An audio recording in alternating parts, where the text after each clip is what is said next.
28 के बदले 2800 लाशें पाकिस्तान में गिरनी चाहिए। तब उस मौका परस्त कायर पाकिस्तान को समझ में आएगा कि ये कायराना हरकत का नतीजा क्या होता है। देश का बच्चा बच्चा सैनिक बने, इजराइल नीति अपनाए, और आज चाहे चीन हो चाहे पाकिस्तान हो, जो भी आंख दिखाए उसकी आंख नोचने की क्षमता रखे। भाई मोदी जी, आप इस देश के प्रधानमंत्री हैं, देश के नागरिकों ने आपको चुना है, ईंट का जवाब पत्थर से मिलना चाहिए। और हम विपक्ष के लोग भी आपके साथ मजबूती से खड़े हैं। घुसकर मारिए पाकिस्तानियों को पाकिस्तान में, जो होगा देखा जाएगा। प्रहार के मूड में आइए। जब तक प्रहार के मूड में नहीं आएंगे तब तक वो इस तरह का कायराना हरकत करते रहेंगे। परशुराम बनने की आवश्यकता है, केवल राम बनने से काम नहीं चलेगा। देश में हुई आतंकी हमला के पीछे कौन है जिम्मेवार?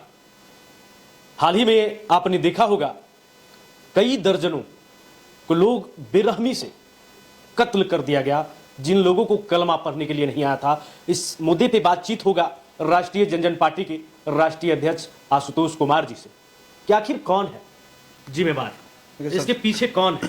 सबसे पहले तो जो भी हमारे देश के नागरिक पहलगाम में पर्यटक बनकर गए थे और नामर्दों बुज़दिलों के द्वारा उनकी बेरहमी से हत्या कर दी गई, सबसे पहले हम उनको श्रद्धांजलि अर्पित करते हैं। और केवल श्रद्धांजलि से काम नहीं चलेगा। हम ये सरकार से अपील करना चाहेंगे, कौन लोग हैं तो स्पष्ट हो गया, वो तो हिजबुल का है, वो तो पाकिस्तान परस्त लोग हैं और पड़ोसी ही है, जिसको हम लोग जिंदा रखे हुए हैं। झेलम, चिनाब और सिंधु नदी, हिंदू को ही टारगेट, सिंधु झेलम और चिनाब नदी से पानी दे दे के उनको जिंदा रखे हुए हैं। भारत सरकार जो 5 बड़े फैसले ली कल, हम उसके लिए धन्यवाद करते हैं सरकार का।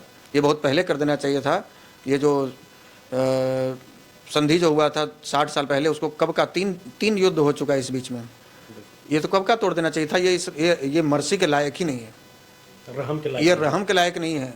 80% इनका कृषि और 80% इनका उद्योग ये भारत के पानी पर ही डिपेंड है। यहीं से, इसी के पानी से, झेलम चिनाब नदी के पानी से ये बिजली उत्पादन करते हैं और इसी के पानी से ये खेती करते हैं और यहीं उसी अनाज को खाकर वहीं से हथियार बनाकर ये भारत को ही खून से लाल करते हैं, रक्त रंजित करते हैं। तो ये तो बिल्कुल रहम के लायक नहीं है, किसी भी एंगल से रहम के लायक नहीं है। ऐसे लोगों के साथ जितनी निर्दयता दिखाई जा सके वो कम है। और हम एक अपील करना चाहेंगे सरकार से कि केवल डिफेंसिव मोड में मत रहिए, डिफेंसिव मोड में रहिएगा। केवल आप बचाव पक्ष में काम कीजिएगा तो दिक्कत है। प्रहार के मोड में आइए।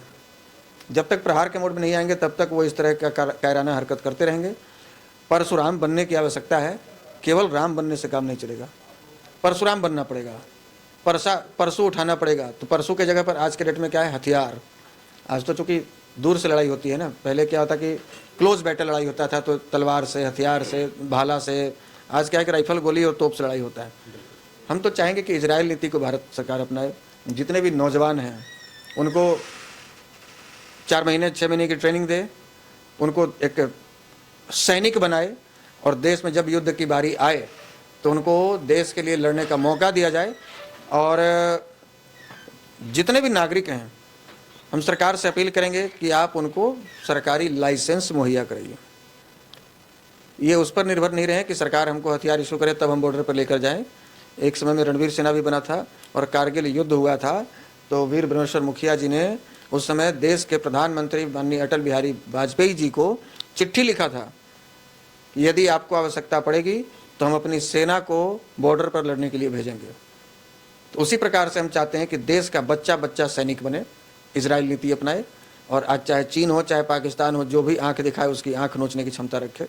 और हर घर में हथियार हो, वो देश की आंतरिक सुरक्षा के लिए हो, स्वयं की सुरक्षा के लिए हो, हमारी माताओं बहनों की सुरक्षा के लिए हो, हमारी गौ माता की सुरक्षा के लिए हो।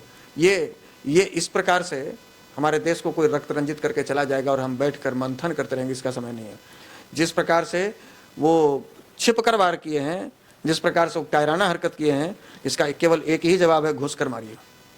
जितना हो सके गर्दन उतार कर लाइए, केवल एक ही उपाय है। ये देश के 140 करोड़ जनता की केवल हृदय की एक ही इच्छा है कि इसका बदला लिया जाए। इसका 28 के बदले 2800 सर कलम हो, 28 के बदले 2800 लाशें पाकिस्तान में गिरनी चाहिए। तब उस मौका परस्त कायर पाकिस्तान को समझ में आएगा कि ये कायराना हरकत का नतीजा क्या होता है। तो एक तरह से आप समझिए कि ये वर्ल्ड वार का आगाज़ है, ये विश्व युद्ध का आगाज़ है। सारी भौगोलिक स्थिति जब देखेंगे तो समझ में आएगा कि विश्व युद्ध का आगाज़ है और दुनिया की अलग अलग देशें अलग अलग खेमे में बट रही हैं, 2 खेमे में बट रही हैं।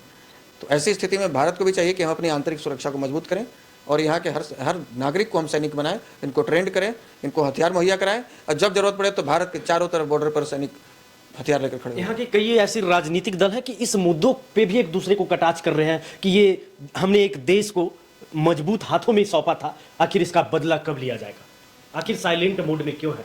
सबसे पहले तो ऐसे लोगों को ये हम कहना चाहेंगे कि ये समय राजनीति करने का नहीं होता है, और देश के आप सोच रहे होंगे कि हम इस मुद्दे पर सरकार को घेरे हैं। हम सरकार के प्रवक्ता नहीं है, हम भारतीय जनता पार्टी या एनडीए के प्रवक्ता नहीं है, लेकिन देश जब संकट में होता है ना तो हम सरकार के साथ खड़े होते हैं, और हर नागरिक का ये कर्तव्य बनता है, हर पार्टी का कर्तव्य बनता है, हर नेता का कर्तव्य बनता है कि वो राजनीति, कुर्सी, पक्ष विपक्ष को छोड़कर देश के आंतरिक सुरक्षा के लिए, देश को मजबूती प्रदान करने के लिए सरकार के साथ में खड़े हो जाए।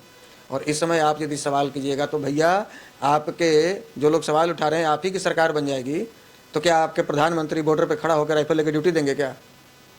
और बॉर्डर पे क्या चारों तरफ जितना भी भारत का जो भौगोलिक स्थिति, सब जगह अकेले वो प्रधानमंत्री ड्यूटी देंगे?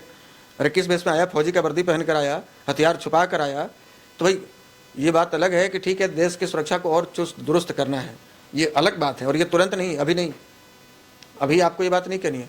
अभी आपके जहन में केवल एक बात कहनी चाहिए सरकार को कि भाई मोदी जी, आप इस देश के प्रधानमंत्री हैं, देश के नागरिकों ने आपको चुना है, ईंट का जवाब पत्थर से मिलना चाहिए, और हम विपक्ष के लोग भी आपके साथ मजबूती से खड़े हैं। घुसकर मारिए पाकिस्तानियों को पाकिस्तान में, जो होगा देखा जाएगा। हम आपके साथ खड़े हैं, सदन में एक शब्द भी इसके खिलाफ कोई आवाज नहीं उठाएगा। तो पहलगांव में हुई आतंकी हमला में आशुतोष कुमार जी किस प्रकार से गरजे, इन्होंने बताया कि पाकिस्तान को बख्शना नहीं चाहिए, बिल्कुल वो बख्शने के लायक नहीं है, माफी के लायक नहीं है, घर में घुसकर इसका बदला लेना चाहिए। बाकी क्या कहिएगा पहलगांव में आतंकी हमला के बारे में कमेंट बॉक्स में अपनी राय जरूर शेयर करेंगे।